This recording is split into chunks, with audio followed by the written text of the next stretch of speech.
everyone, welcome back to the channel Angrezi Talks and I am Garima। पिछले दो video में हमने present tense के दो फॉर्म्स के बारे में बात करी। सिंपल प्रेजेंट टेंस जिसको हम प्रेजेंट इंडेफिनिट भी कहते हैं और प्रेजेंट कंटिन्यूअस टेंस। आज हम बात करेंगे present perfect tense. Present tense तो हमें उसका काल बताता है कि वो एक्टिविटी हमारे वर्तमान काल में यानी अभी के टाइम में हुई है, लेकिन परफेक्ट हमें ये दिखाता है कि हमारा टास्क जो है वो कंप्लीट हो गया है। तो प्रेजेंट परफेक्ट टेंस एक्चुअली हमें क्या शो करता है? We use present perfect tense to indicate, दिखाने के लिए that an action happened at an unspecified time before now। बहुत important है ये नोट करना कि present perfect tense में हम unspecified time लेते हैं, यानी हम टाइम को स्पेसिफाई नहीं करते। अगर हम टाइम को स्पेसिफाई कर दें तो वो पास्ट टेंस बन जाता है। बहुत छोटी सी चीज है लेकिन बहुत इंपॉर्टेंट है, क्योंकि यही एक मेजर डिफरेंस है सिंपल पास्ट और प्रेजेंट परफेक्ट टेंस का। You cannot use the present perfect tense with a specific time expression। एकदम स्पेसिफिक अगर आप एक्सप्रेशन देते हैं last week, yesterday, 1 minute ago, 1 minute की वैल्यू क्या है? 1 मिनट तो यही दिखाता है कि जस्ट अभी हुआ है, बिल्कुल हुआ है। लेकिन जब आपने 1 मिनट पहले बोल दिया तो वो 1 मिनट बीत चुका है और वो बन जाएगा आपका पास्ट टेंस। तो हम टाइम को अनस्पेसिफाइड रखेंगे। But yes, you can use present perfect tense with unspecified time। जब हमने टाइम को स्पेसिफाई किया ही नहीं। एवर, क्या कभी आपने ऐसा किया है? नेवर, कभी नहीं किया है। मेनी टाइम, बहुत बारी किया है, लेकिन मैंने आपको टाइम स्पेसिफाई नहीं किया। सेवरल टाइम्स, बिफोर, पहले, लेकिन कब नहीं पता। सो फार, अब तक, ऑलरेडी कर चुके हैं, येट, अभी तक वो काम नहीं हुआ। ऑफ कोर्स पास्ट में शुरू हुआ, लेकिन अभी तक क्योंकि नहीं हुआ है तो इसका जो इम्पैक्ट है वो प्रेजेंट टेंस में आता है। एक एग्जाम्पल देखते हैं। मैं कल दिल्ली गया। मैं कल दिल्ली गया। अब मैंने यहाँ पे था तो यूज नहीं किया, क्योंकि बेसिकली हम अपने टेंसेस को ऐसे सीख लेते हैं कि अगर था, थे, थी आ रहा है तो वो मेरा पास्ट टेंस होगा, अगर गया है, गई है आ रहा है तो वो मेरा प्रेजेंट टेंस होगा। लेकिन यहाँ पे मैं कल दिल्ली गया, दो तरीके के सेंटेंसेस आपके सामने लिखे हुए हैं। I went to Delhi yesterday। I have been to Delhi yesterday। Which one is correct?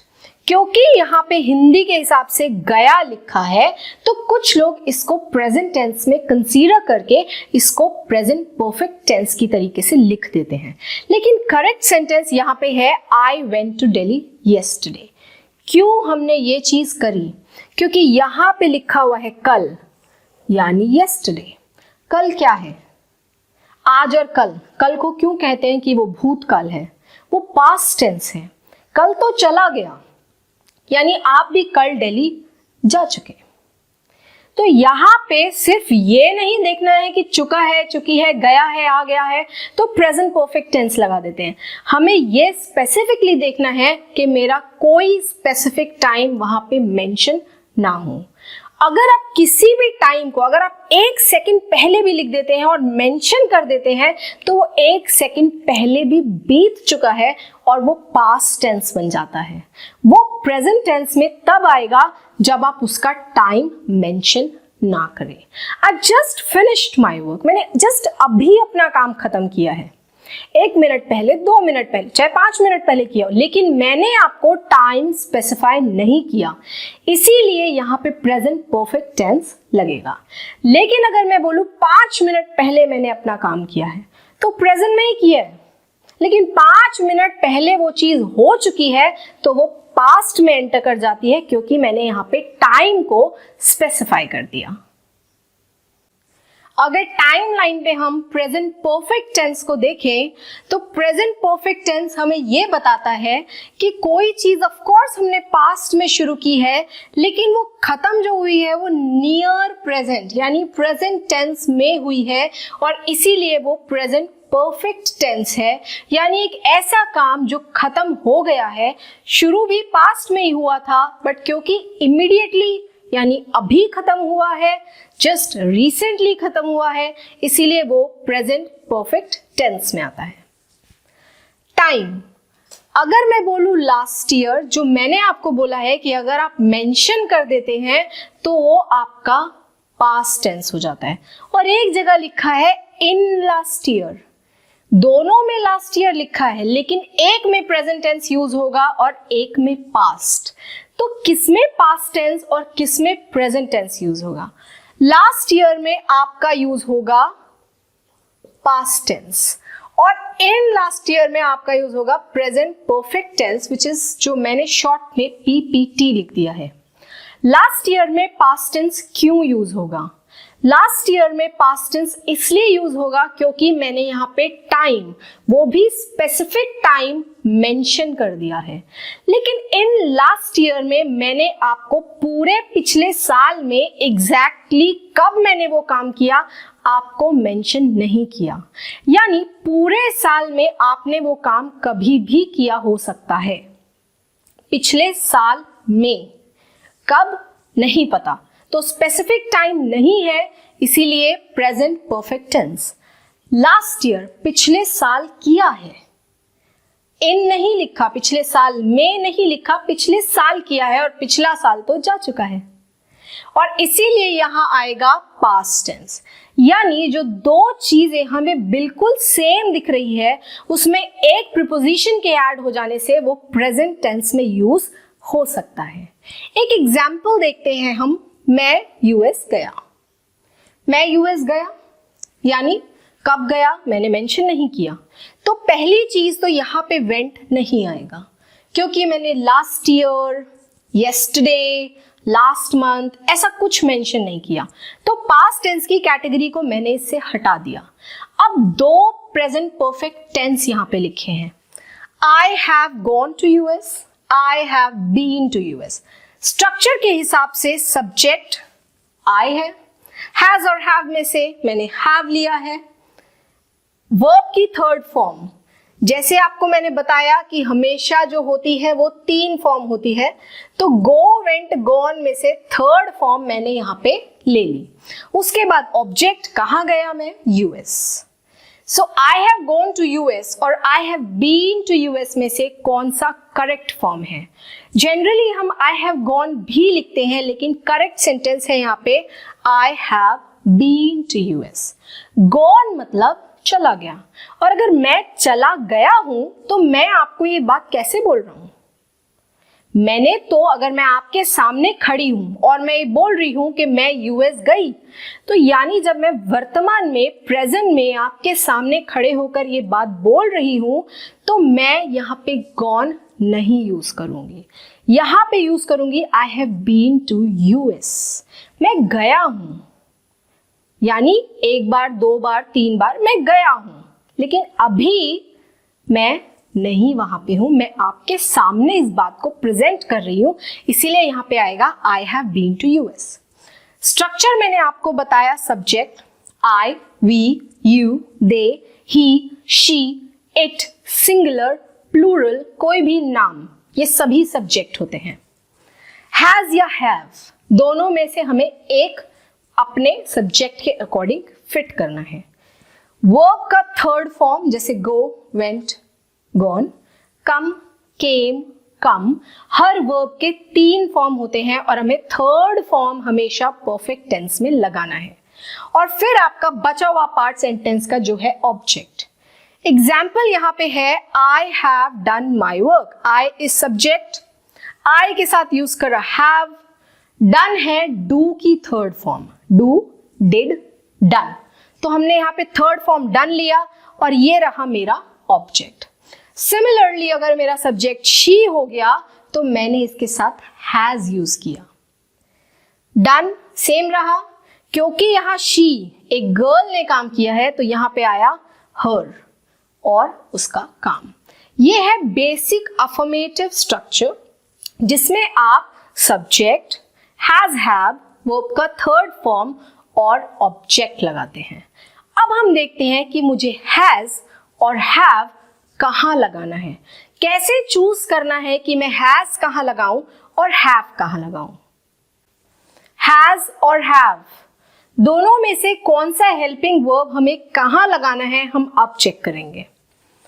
Third person singular जैसे कि ही, शी, इट और कोई भी नाम, ही, शी, इट और कोई भी नाम, इसके साथ हम हैज लगाएंगे और यही हमारा मेन रूल है। He has, she has, it has, Rahul has. अब बाकी जितने सब्जेक्ट्स आपके पास बचे आप उनके साथ लगाएंगे हैव, यानी सिंगुलर हो और थर्ड पर्सन हो तो हम हैज लगा देंगे। अब बचे हुए सब्जेक्ट्स हमारे पास हैं कोई भी plural form, I, we, you, they. I have, you have, they have, we have and children have। Children जो है वो child का प्लूरल फॉर्म है, इसीलिए हमने children के साथ लगाया have, यानी I, we, you, they। और इसके अलावा अगर कोई भी चीज हमें पहले से प्लूरल मिल जाए तो हम उसके साथ लगाएंगे have। अफर्मेटिव के बाद हमारे पास आता है negative PPT sentence. PPT means present perfect tense. Subject has, have plus not plus V3 plus object, यानी क्या चीज ऐड हुई, सिर्फ नॉट ऐड करना है। और कहां ऐड करना है, हेल्पिंग वर्ब के बाद। हेल्पिंग वर्ब कौन सी है, हैज और हैव, यानी हैज हैव के बाद अगर मैं नॉट लगा दूं तो मेरा पीपीटी यानी प्रेजेंट परफेक्ट टेंस का नेगेटिव फॉर्म बन जाता है। एग्जाम्पल, शी के साथ हम लगाएंगे हैज और हैज नॉट, जिसका एब्रीविएटेड फॉर्म यानी शॉर्ट फॉर्म होता है hasn't. She hasn't done her work. Question form मैंने आपको पिछली वीडियो में भी बताया था कि क्वेश्चन दो तरीके के होते हैं, एक जिसमें हम क्वेश्चन वर्ड WH फैमिली का यूज करते हैं और एक जिसमें हम नहीं यूज करते हैं। बेसिक स्ट्रक्चर ये कहता है कि पहले WH फैमिली का वर्ड लगाइए, व्हेन, वेयर, व्हाट। हैज और हैव लगाइए, हैज या हैव लगाइए, फिर आपका सब्जेक्ट, वर्ब का थर्ड फॉर्म प्लस ऑब्जेक्ट। यानी मैंने क्या करा है, मैंने हेल्पिंग वर्ब को पहले ले आई और सब्जेक्ट को बाद में। हर क्वेश्चन में यही होता है कि मेरा हेल्पिंग वर्ब उठ के पहले आ जाता है और सब्जेक्ट उसके पीछे चला जाता है। अगर मेरा कोई ऐसा क्वेश्चन है जिसके आंसर सिर्फ दो हो सकते हैं, या तो हाँ या ना, उसमें मैं कोई भी WH फैमिली का वर्ड नहीं लगाऊंगी, सीधा क्वेश्चन बनाऊंगी अपनी हेल्पिंग वर्ब से, यानी हैज से या हैव से। Example, has she done her work, क्या उसने अपना काम किया। अब आंसर क्या होगा, हाँ उसने अपना काम किया या नहीं उसने अपना काम नहीं किया। तो आंसर तो दो ही हुए, यस और नो। इसीलिए मैंने यहाँ पे WH फैमिली यानी क्वेश्चन वर्ड नहीं लगाया और अपना सेंटेंस स्टार्ट किया सीधा हेल्पिंग वर्ब से। वहीं अगर मेरा आंसर यस या नो में नहीं आता है तो मुझे WH फैमिली का वर्ड ऐड करना पड़ेगा। और कहाँ, जैसे मैंने ये क्वेश्चन सेंटेंस बनाया जस्ट उसके आगे मैं लगा दूंगी अपना WH फैमिली का वर्ड। अगर मुझे एक ऐसा क्वेश्चन बनाना है जिसका आंसर या तो यस या फिर नो में आता है तो मैं अपने क्वेश्चन में अपना WH फैमिली यानी क्वेश्चन वर्ड को ऐड नहीं करूंगी और अपना क्वेश्चन सीधा हेल्पिंग वर्ब से बनाऊंगी। For example, has she done her work, क्या उसने अपना काम किया। आंसर दो ही है, हाँ उसने अपना काम किया और नहीं उसने अपना काम नहीं किया। तो यहाँ पे WH फैमिली नहीं यूज होगी, यहाँ पे हमेशा क्वेश्चन बनेगा हेल्पिंग वर्ब से, चाहे वो कोई भी टेंस हो। लेकिन अगर आंसर हाँ या ना में नहीं आता, चाहे वो वन वर्ड ही क्यों ना हो, लेकिन यस या नो में अगर नहीं आता तो मुझे WH फैमिली को ऐड करना पड़ेगा। सपोज मैंने यहां पे ऐड किया when, उसके बाद मैं इसको एज इट इज प्लेस कर दूंगी। When has she done her work? When has she done her work? उसने अपना काम कब किया? उसने अपना काम कब किया? कल, परसों, आज, सुबह, कभी भी। लेकिन आंसर हाँ या ना में नहीं आ रहा, और उस केस में मैं अपने WH फैमिली को ऐड करूंगी। और इस तरीके से हम अफर्मेटिव, नेगेटिव और क्वेश्चन सेंटेंस बहुत इजीली फ्रेम कर सकते हैं। अब प्रेजेंट परफेक्ट टेंस का हमने स्ट्रक्चर सीख लिया, फ्रेम करना है कैसे वो सीख लिया, लेकिन ये अप्लाई किस किस केस में होता है, एक्चुअली इनकी एप्लीकेशन क्या है। Work done in immediate past, just अभी वो काम हुआ हो। He has sent the mail, उसने वो मेल अभी भेजी है।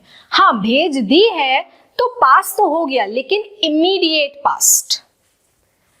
Past action but has impact in present, action past में हुआ है लेकिन उसका इंपैक्ट जो है वो प्रेजेंट यानी वर्तमान काल पे है। He has cut his finger, उसने अपनी फिंगर काट ली, लेकिन ब्लीडिंग अभी हो रही है, उसको हर्ट अभी भी हो रहा है, यानी एक ऐसा पास्ट एक्शन जिसका इंपैक्ट प्रेजेंट पे है। एक्सपीरियंस, अब एक बच्चा अपनी स्कूलिंग में अगर 13 साल गुजारता है तो उसने बहुत सी चीजें एक्सपीरियंस करी होंगी। For example, she has been to NCC camp. इस 13 साल की जर्नी में वो NCC कैंप में गई और उसने वो चीज एक्सपीरियंस करी, तो she has been to NCC camp. हमने गॉन क्यों नहीं लगाया, मैंने ऑलरेडी आपको बताया कि वो वहां पे उसने उस चीज को एक्सपीरियंस किया है। चेंज ओवर टाइम, जो चीज समय के साथ बदली है, पहले वो कुछ और थी लेकिन टाइम के साथ अब वो बदल चुकी है। Best example, the government has more interest in vocational training now. Government का अब इंटरेस्ट जो है वो वोकेशनल ट्रेनिंग की तरफ ज्यादा है, या अब उसका जो इंटरेस्ट है वो वोकेशनल ट्रेनिंग में है। मे बी पहले नहीं था, क्योंकि वो अब है, इसीलिए हमने उसको प्रेजेंट परफेक्ट टेंस में डाला है। सिंपल प्रेजेंट में क्यों नहीं डाला? क्योंकि वो पहले से नहीं है, लेकिन अब वो टाइम के हिसाब से चेंज हुआ है। अकम्प्लिशमेंट, कोई चीज जब आप कंप्लीट कर ले, आप वो चीज सीख ले, आपने वो चीज अचीव कर ली। My daughter has learned to read and write. मेरी डॉटर की ये अकम्प्लिशमेंट है कि उसने पढ़ना और लिखना सीख लिया है। My daughter has learned to read and write. इस तरीके से work done in immediate past, जिसका इम्पैक्ट प्रेजेंट में भी हो, कोई एक्सपीरियंस ओवर जर्नी में जो आपका एक्सपीरियंस रहा हो, कोई चीज जो टाइम के साथ अभी बदली हो, और अकम्प्लिशमेंट, ऐसे बहुत से केसेस है जहां पे हम प्रेजेंट परफेक्ट टेंस को यूज करते हैं। An incomplete action that you are expecting, मैंने आपको इनिशियली ये चीज बताई कि परफेक्ट टेंस मतलब ही होता है किसी टास्क का कंप्लीट हो जाना। परफेक्ट टेंस मतलब ही होता है कि टास्क का कंप्लीट हो जाना, तो फिर क्यों इनकम्प्लीट एक्शन को भी हम यहाँ पे इंक्लूड कर रहे हैं? एक ऐसा इनकम्प्लीट एक्शन जो आप अभी भी प्रेजेंट टेंस में अभी भी एक्सपेक्ट कर रहे हैं, इसीलिए इसको हम प्रेजेंट परफेक्ट टेंस में डालते हैं। Example, Jimmy has still not arrived. Jimmy अभी तक नहीं आया है, बट वो आने वाला था इस टाइम पे, अभी नहीं आया है तो अगले 5 मिनट में, 1 घंटे में आएगा। We are expecting him in this present tense. यहां पे हम प्रेजेंट परफेक्ट टेंस का यूज करेंगे। कोई चीज बहुत बारी हुई हो, जैसे बहुत बारी मैंने कोई चीज खाई हो।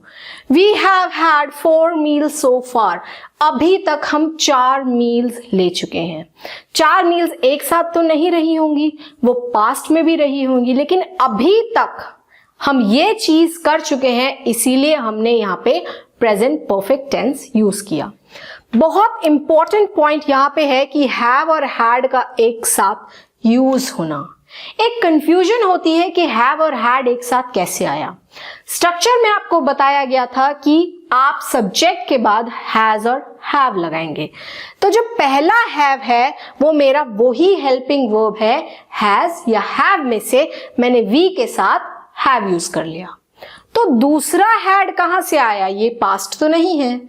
आपको हैज और हैव के बाद बोला गया था कि आप मेन वर्ब की थर्ड फॉर्म यूज करेंगे।